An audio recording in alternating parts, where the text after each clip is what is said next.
किसी आश्रम में एक साधु रहता था। काफी सालों से वह इसी आश्रम में रह रहा था। अब वह काफी वृद्ध हो चला था और वह मृत्यु को निकट महसूस कर रहा था, लेकिन संतुष्ट था कि 30 साल से उसने प्रभु का सुमरन किया। उसके खाते में ढेर सारा पुण्य जमा है, इसलिए उसे मोक्ष मिलना तो तय ही है। एक दिन उसके ख्याल में एक स्त्री आई। स्त्री ने साधु से कहा, अपने एक दिन के पुण्य मुझे दे दो और मेरे एक दिन के पाप तुम वरण कर लो। इतना कहकर स्त्री लोप हो गई। साधु बहुत बेचैन हुआ कि इतने बरस तो स्त्री ख्याल में ना आई। अब जब अंत नजदीक है तो स्त्री ख्याल में आने लगी। फिर उसने ख्याल झटक दिया और प्रभु स्मरण करने बैठ गया। स्त्री फिर ख्याल में आई। उसने फिर से कहा कि एक दिन का पुण्य मुझे दे दो और मेरे एक दिन का पाप तुम वरण कर लो। इस पर साधु ने स्त्री को पहचानने की कोशिश की, लेकिन स्त्री का चेहरा बहुत धुंधला था। साधु से पहचाना नहीं गया। साधु अब चिंतित हो उठा कि एक दिन का पुण्य लेकर यह स्त्री क्या करेगी। हो ना हो यह स्त्री कष्ट में है, लेकिन गुरु जी ने कहा हुआ है कि आपके पुण्य ही आपकी असली पूंजी है। यह किसी को कभी मत दे बैठना, और इतनी मुश्किल से पुण्य की कमाई होती है। यह भी दे बैठे तो मोक्ष तो गया। हो ना हो यह मुझे मोक्ष से हटाने की कोई साजिश है। साधु ने अपने गुरु के आगे अपनी चिंता जाहिर की। गुरु ने साधु को डांटा, मेरी शिक्षा का तुम पर कोई असर नहीं हुआ। मैंने तुम्हें समझाया था, पुण्य किसी को नहीं देने होते, यही आपकी असली कमाई है। साधु ने गुरु जी को सत्य वचन कहा और फिर से प्रभु स्मरण में बैठ गया। स्त्री फिर से ख्याल में आ गई। बोली, तुम्हारा गुरु अपूर्ण है, इसे ज्ञान ही नहीं है। तुम तो आसक्ति छोड़ने का दम भरते हो। पत्नी, बच्चे, दीन दुनिया छोड़कर तुम इस अभिमान में हो कि तुमने आस छोड़ दी है। तुमने और तुम्हारे गुरु ने तो आसक्ति को और जोर से पकड़ लिया है। किसी जरूरतमंद की मदद करने का भी चरित्र नहीं रहा तुम्हारा। साधु बहुत परेशान हो गया। वह फिर से गुरु के पास गया, स्त्री की बात बताई। गुरु ने फिर से साधु को डांटा। गुरु पर संदेह करवाकर वह तुम्हें पाप में धकेल रही है। जरूर कोई बुरी आत्मा तुम्हारे पीछे पड़ गई है। साधु अब कहाँ जाए।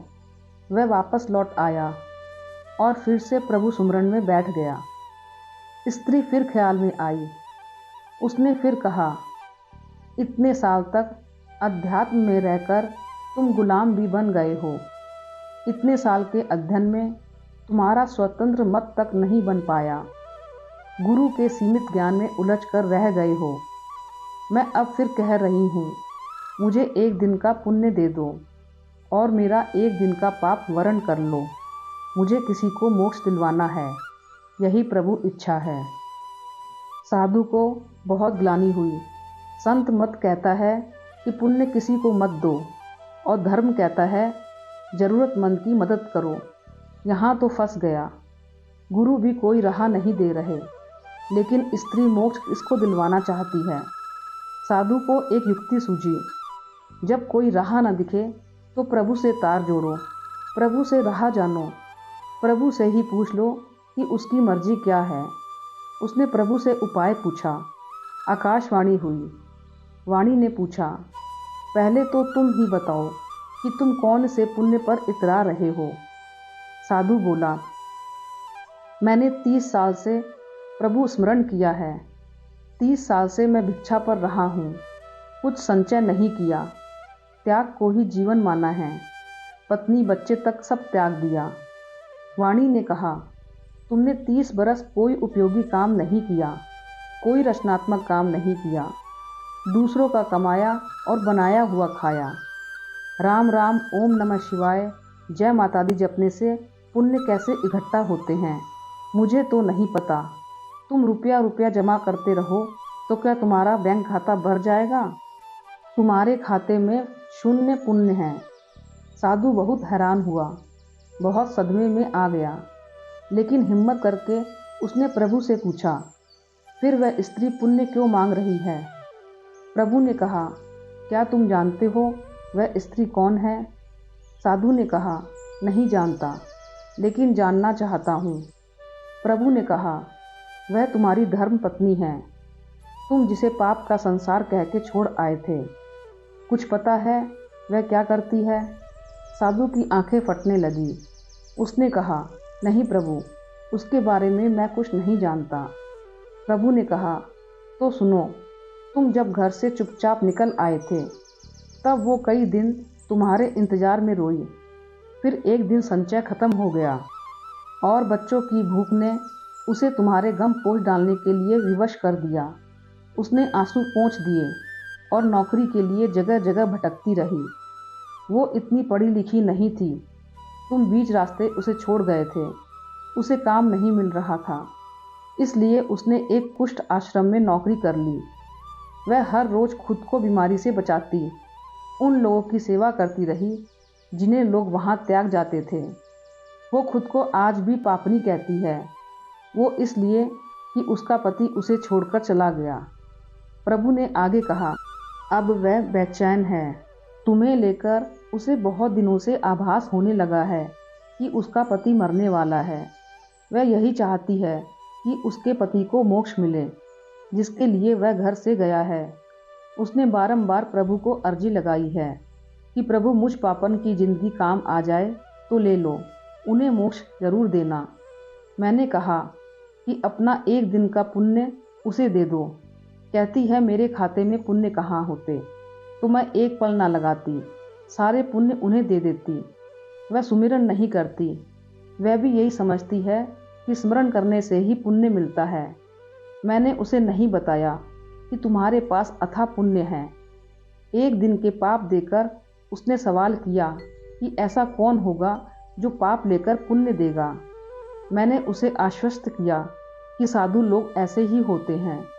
वह औरत अपने पुण्य तुम्हें दे रही थी और तुम न जाने कौन से हिसाब किताब में पड़ गए। तुम तो साधु भी ठीक से नहीं बन पाए। तुमने कभी नहीं सोचा कि पत्नी और बच्चे कैसे होंगे, लेकिन पत्नी आज भी बेचैन है कि तुम लक्ष्य को प्राप्त हो। तुम्हारी पत्नी को कुष्ठ रोग है, वह खुद मृत्युशैया पर है, लेकिन तुम्हारे लिए मोक्ष चाह रही है। तुम सिर्फ अपने मोक्ष के लिए 30 बरस से हिसाब किताब में पड़े हो। साधु के बदन पर पसीने की बूंदें बहने लगी, सांस तेज होने लगी।